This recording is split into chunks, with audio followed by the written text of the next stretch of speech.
Olá pessoal, sou o professor Márcio e nesta aula nós vamos estudar as cordas vibrantes e o fenômeno da ressonância. Melhor dizendo, vamos falar de ondas estacionárias. As ondas estacionárias elas podem acontecer nas cordas ou tubos. Porém, meus queridos, em um primeiro momento nós vamos trabalhar nas cordas vibrantes. E um exemplo bem bacana para vocês entenderem do que se trata este assunto seria quando o sujeito toca a corda de um violão. Ao perturbar a corda de um violão, nós podemos dizer que a pessoa está produzindo ondas estacionárias que ressonam o ar dentro da caixa do violão, produzindo assim um som harmônico. Gostou desta introdução? Se gostou, deixe o seu like, pois é muito importante para o canal. E caso não seja inscrito, inscreva-se em nosso canal. Muito obrigado. Agora vamos entender isso melhor. Vem comigo.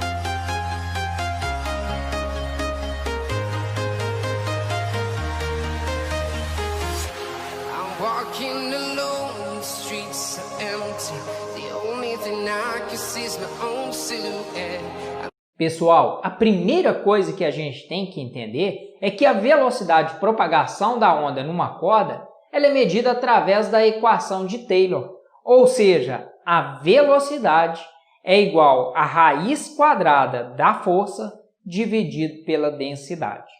No Sistema Internacional de Unidade de Medida, trabalhamos velocidade metros por segundo. Essa força, meus queridos, nada mais é do que a tração da corda, de tal forma que sua unidade é o Newton e a densidade quilo por metro. Lembrando que às vezes o exercício ele não te dá o valor da densidade, mas te fornece a massa e o comprimento. Logo, você sabe que a densidade é determinada pela massa sobre o seu comprimento.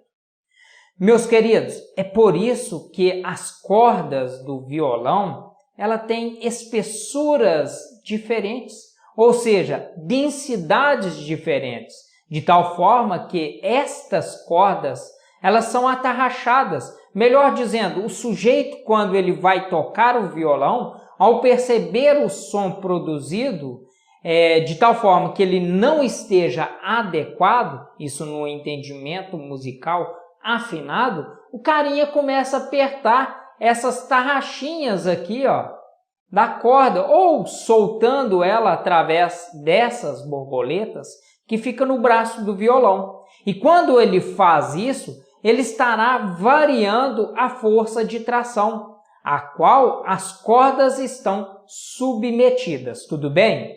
Então, entende-se como onda estacionária é aquela onda que vibra entre dois obstáculos rígidos que se formam num ventre, que é a máxima energia que acontece entre dois extremos de mínima energia, onde nós chamamos de nó. Tudo bem, pessoal? Esse cara aqui. A propagação da onda nesta corda, ela vai originar regiões de compressão e rarefação, que é uma característica da onda sonora. Vamos representar a distância entre duas extremidades, ou seja, representado por um comprimento L. Então, à medida que aumentamos a frequência de perturbação nessa corda, ela apresenta diferentes módulos de propagação. Como nas extremidades de todos nós temos o nó, é possível calcular o comprimento de onda dessas ondas em função do comprimento dessa corda. Entretanto, a distância entre dois nós é igual a lambda sobre 2. Então, para este primeiro meio de propagação, nós temos que a distância entre um nó da extremidade e o outro nó da outra extremidade é igual a lambda sobre 2. Logo, o comprimento dessa corda é igual a meio comprimento de onda. Podemos, então, aqui, meus queridos, multiplicar cruzado. Sendo assim, nós temos que o comprimento de onda 1 é igual a 2 vezes o comprimento desta corda, ok? Para o segundo caso, ou melhor dizendo, segundo modo de propagação, a distância que vai de um nó até o outro nó da outra extremidade, nós temos 2 ventres, de tal forma que cada ventre é lambda sobre 2. Então, nós podemos dizer que o comprimento desta corda é 2 vezes lambda sobre 2. Vejam bem que nós temos aqui 3 nós para esse segundo modo. Podemos cortar aqui os 2, não é isso, meus queridos? Logo, nós temos que o comprimento desta corda equivale ao comprimento da minha onda. Mas o que é isso que está aparecendo aqui no meu computador? Eu não acredito nisso. O que é isso? E para terminar o terceiro caso, nós temos 4 nós.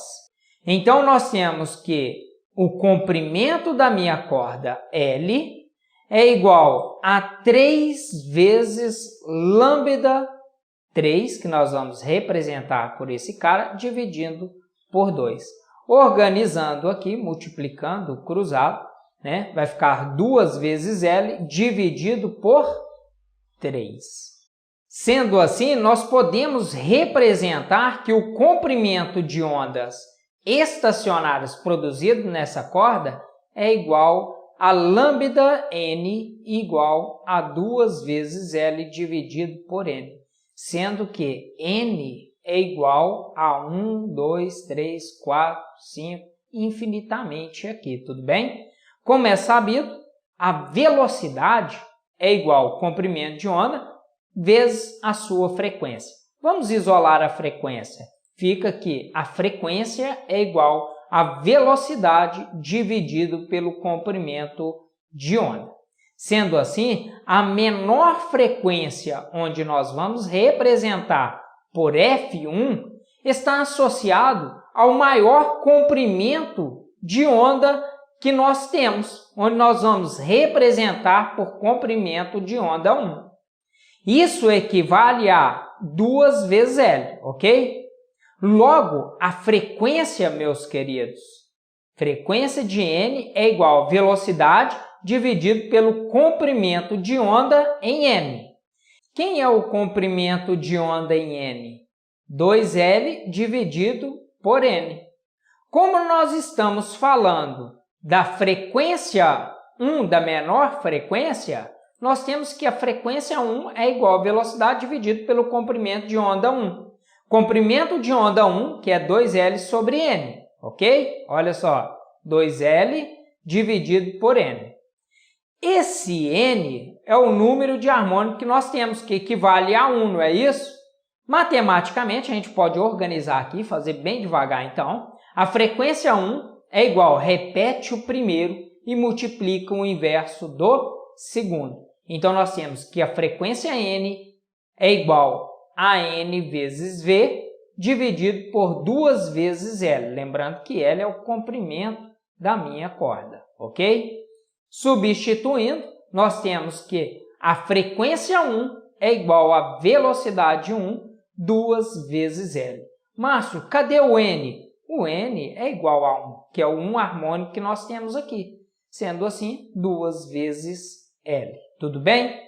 Meus queridos, para qualquer frequência maior do que a frequência 1, em regra geral, a frequência das ondas estacionárias será igual à velocidade sobre o comprimento da onda. Então, nós temos que a frequência em n é igual à velocidade dividido pelo comprimento de onda em n. Substituindo, nós temos que, quem é o comprimento de n? 2L dividido por n. Repete o primeiro, multiplique pelo inverso do segundo. Sendo assim, nós temos que a frequência é igual a n vezes v, dividido por 2 vezes L. Frequência acima da frequência 1 também pode ser calculada em função da frequência 1, pessoal. Portanto, nós temos que a frequência em N é igual a N vezes a frequência 1. Márcio, quem é o N? É o número de ventres, pessoal. Lembrando que este valor de N, ele pode assumir valores de 1, 2, 3 e assim por diante. Esta frequência 1, que representa a menor frequência da onda, nós chamamos de frequência fundamental ou primeiro harmônico. As frequências seguintes, maiores que a frequência 1, onde nós temos, neste caso aqui, a frequência 2, é igual a 2 vezes a frequência 1, e a frequência 3 é igual a 3 vezes a frequência 1. Lembrando, quantos ventos? 1, 2, 3. Mas se tivesse 4, 4 vezes a frequência 1. 5, 5 vezes a frequência 1. E assim por diante. Que fique bem claro isso para vocês, viu? Eles são chamados também de harmônicos da fundamental. Sendo assim, nós temos o segundo harmônico e o terceiro harmônico, e assim por diante. Pessoal, as ondas periódicas continuarão vibrando enquanto nós fornecemos a energia a ela, tudo bem? Porém, se esse fornecimento for interrompido, a própria resistência do meio faz com que as vibrações cessem, ou seja, entre em repouso. Considerando agora uma fonte sonora e corpos próximo a ela, a vibração dessa fonte sonora ela estimula a oscilação desses corpos. Então, se a frequência da fonte sonora ela coincidir com a frequência natural de oscilação desses corpos, a vibração destes corpos vai atingir elevados valores em sua amplitude. E isso acontece justamente porque a fonte da onda sonora ela transfere energia para esses corpos. E quando isso acontece, nós dizemos que está havendo uma ressonância. É possível observar a ressonância quando, por exemplo, um violino é tocado próximo a uma taça de vidro. Vejam bem, quando o violino atinge uma frequência igual à frequência natural de oscilação da taça de vidro, essa taça de vidro vai vibrar atingindo uma amplitude muito grande. E isso vai provocar o rompimento da estrutura da taça. Ou seja, a taça vai quebrar.